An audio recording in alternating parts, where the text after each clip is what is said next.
এই ৬ ক্যাটাগরি ভোটারদের নাম নতুন লিস্টে দিল কমিশন। কাদের কোন কাগজ দেখাতে হবে হিয়ারিংয়ে? তো নমস্কার বন্ধুরা, নির্বাচন কমিশনের তরফ থেকে ভোটার লিস্ট নিয়ে এই মুহূর্তে সবথেকে বড় খবর প্রকাশিত হয়েছে। প্রায় ৯৪ লক্ষ ভোটারের নাম নিয়ে এক বড় পদক্ষেপ নিয়েছে কমিশন, যাদের বলা হচ্ছে লজিক্যাল ডিসক্রিপেন্সি ভোটার, অর্থাৎ যাদের তথ্যে কিছু অসঙ্গতি পাওয়া গেছে। তো দেখুন, আপনি কি এই ৬ ক্যাটাগরি ভোটারের মধ্যে পড়ছেন? যদি আপনার নামও এই নতুন লিস্টে থাকে তবে ভয় পাবেন না। কমিশন নতুন করে হিয়ারিং বা শুনানির নোটিশ পাঠাচ্ছে। আজকের ভিডিওতে আমি আপনাদের জানাবো কোন ৬টি ক্যাটাগরিতে নাম লিস্ট এসেছে এবং হিয়ারিং এ আপনাকে কোন কোন কাগজ দেখাতে হবে। ভিডিওটি একটু বড় হলেও শেষ পর্যন্ত দেখুন, কারণ একটি তথ্য বাদ গেলে আপনার ভোটার নাম বাদ হয়ে যেতে পারে। তোমরা যদি আমার চ্যানেলে নতুন হয়ে থাকো, চ্যানেলটিকে সাবস্ক্রাইব করে পাশে থাকা বেল আইকনটি প্রেস করে দিবেন। চলুন ভিডিওটি শুরু করি। তো দেখুন যে লজিক্যাল ডিসক্রিপেন্সি কি এবং কেন এই লিস্ট পাঠানো হচ্ছে। তো প্রথমেই জানাই, লজিক্যাল ডিসক্রিপেন্সি মানে হলো আপনার দেওয়া তথ্যের কোনো যৌগিক অমিল। যেমন ধরুন, বয়সের পার্থক্য। যদি বাবা বা মায়ের সাথে সন্তানের বয়সের অমিল খুব কম বা খুব বেশি হলে। ২ হচ্ছে প্রয়োজনী লিঙ্কেজ। প্রয়োজনী লিঙ্কেজ, এক বাবার নামে যদি ৬ জনের বেশি সন্তান ভোটার হিসেবে নথিভুক্ত থাকে তাহলেও আপনার লিস্ট আসবে। নির্বাচন কমিশন এই পদক্ষেপ নিয়েছে মূলত জালিয়াতি রুখতে, যাতে অবৈধভাবে কেউ ভোটার লিস্টের নাম তুলতে না পারে। তো দেখুন, ৩ হচ্ছে যে সেই ৬টি বিশেষ ক্যাটাগরি এবং প্রয়োজনীয় ডকুমেন্টস কি। তো ক্যাটাগরি ১ হচ্ছে যে ২০০২ বনাম ২০২৫ সালের নামের পার্থক্য যাদের।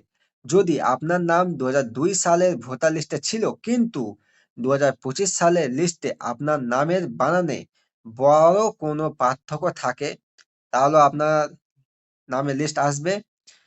তো আপনার ২০০২ সালের ভোটার লিস্টের সেই পাতা জেরক্স কপি লাগবে, মানে আপনি সঙ্গে নিয়ে যাবেন। তার সাথে নাম বা পিতার নামে লেখা আছে এমন একটি সরকারি নথি, যেমন ধরুন ration card, pan card, birth certificate সঙ্গে নিয়ে যাবেন। প্রয়োজনে ফার্স্ট ক্লাস জুডিশিয়াল ম্যাজিস্ট্রেটের এফিডেভিট সাথে রাখুন। তো ক্যাটাগরি ২ কারা হচ্ছে, দেখুন যে পিতামাতার সাথে বয়সের পার্থক্য যদি ৫০ বছরের বেশি হয় তাদেরকেও লিস্ট পাঠানো হচ্ছে। আপনার এবং আপনার লিঙ্কেজ করা পিতামাতার মধ্যে বয়সের তফাৎ যদি ৫০ বছরের বেশি হয় তাহলে আপনার নোটিশ আসে। তাহলে আপনি সঙ্গে কি, কি ডকুমেন্টস নিয়ে যাবেন? তো দেখুন, নিজের জন্ম তারিখের প্রমাণপত্র নিয়ে যাবেন। যার সাথে লিঙ্ক করেছেন, ধরুন বাবা বা মা, তার জন্ম তারিখের নথি নিয়ে যাবেন। সেই ব্যক্তির ২০০২ সালের ভোটার লিস্টের পাতার জেরক্স নিয়ে যাবেন। এবার দেখুন যে ক্যাটাগরি ৩ এর মধ্যে কারা পড়ছে, পিতামাতার সাথে বয়সের পার্থক্য যদি ১৫ বছরের কম হয়। পিতামাতার সাথে সন্তানের বয়সের তফাৎ যদি ১৫ বছরের কম দেখানো হয় তবে এটি সন্দেহের তালিকায় পড়ে। তাহলে আপনার করণীয় কি বা কি, কি ডকুমেন্টস নিয়ে যাবেন? তো দেখুন, নিজের এবং অভিভাবকের জন্ম তারিখ লেখা সরকারি নথি নিয়ে যাবেন। অভিভাবকের ২০০২ সালের ভোটার লিস্টের কপি সঙ্গে নিয়ে যাবেন। এবার দেখুন ক্যাটাগরি ৪, প্রয়োজনীয় লিঙ্কেজ ৬ জনের বেশি সন্তান। একই ব্যক্তির নামে ৬ জন বা তার বেশি সন্তান লিঙ্ক করা থাকলে তাদেরও লিস্টে নাম আসছে। তাহলে আপনি কি, কি সঙ্গে নিয়ে যাবেন? আবেদনকারীর আধার কার্ড, যার সাথে লিঙ্ক করা হয়েছে তার আধার কার্ড, ২০০২ সালের ভোটার তালিকার প্রতিলিপি, বিশেষ ঘোষণাপত্র, বংশধর সংক্রান্ত তথ্য প্রদান ফর্ম। এবার দেখুন ক্যাটাগরি ৫ এর মধ্যে কারা পড়ছে।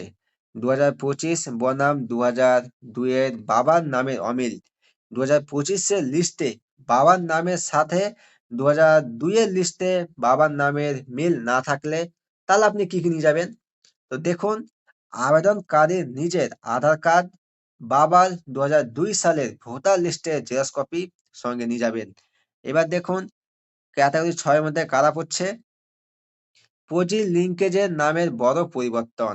আপনি যার লিঙ্কেজ দেখিয়েছেন 2002 এবং 2025 এর মধ্যে তার নিজের নামের বানানে যদি বড় পরিবর্তন হয়ে থাকে, তাহলে আপনি সঙ্গে কি নিয়ে যাবেন? সেই ব্যক্তির ধরুন বাবা, মা, ঠাকুরদা 2002 সালের ভোটার তালিকার পাতা সঙ্গে নিয়ে যাবেন। আপনার সাথে যার সম্পর্কের প্রমাণ, বংশ তালিকা বা কাস্ট সার্টিফিকেট সঙ্গে নিয়ে যাবেন। প্রয়োজনে ম্যাজিস্ট্রেটের এফিডেভিট নিয়ে যাবেন। এবার দেখুন যে হিয়ারিং এ যাওয়ার সময় যে 6টি সাধারণ নথি অবশ্যই নিয়ে যাবেন। এক হচ্ছে হিয়ারিং এর নোটিশ, কমিশন থেকে পাঠানো সেই নোটিশটির সঙ্গে নিয়ে যাবেন। 2 হচ্ছে এনুমারেশন ফর্ম, বিএলও আপনাকে যে ফর্ম সই করে ফেরত দিয়েছিলেন সেটির সঙ্গে নিয়ে যাবেন। 3 হচ্ছে বিএলও ডিক্লারেশন ফর্ম, বিএলও কর্তৃক প্রদত্ত আন্ডারটেকিং ফর্মটির সঙ্গে নিয়ে যাবেন। 4 হচ্ছে 2002 সালের ভোটার লিস্টের জেরক্স, লিঙ্কেজ ব্যক্তির নামের সেই পাতার কপি সঙ্গে নিয়ে যাবেন। 5 হচ্ছে আধার কার্ড, নিজের আধার কার্ডের অরিজিনাল এবং জেরক্স বাধ্যতামূলক। 6 হচ্ছে সম্পর্কের প্রমাণের নথি, জন্ম সার্টিফিকেট, রেশন কার্ড বা পড়াশোনার সার্টিফিকেট সঙ্গে নিয়ে যাবেন।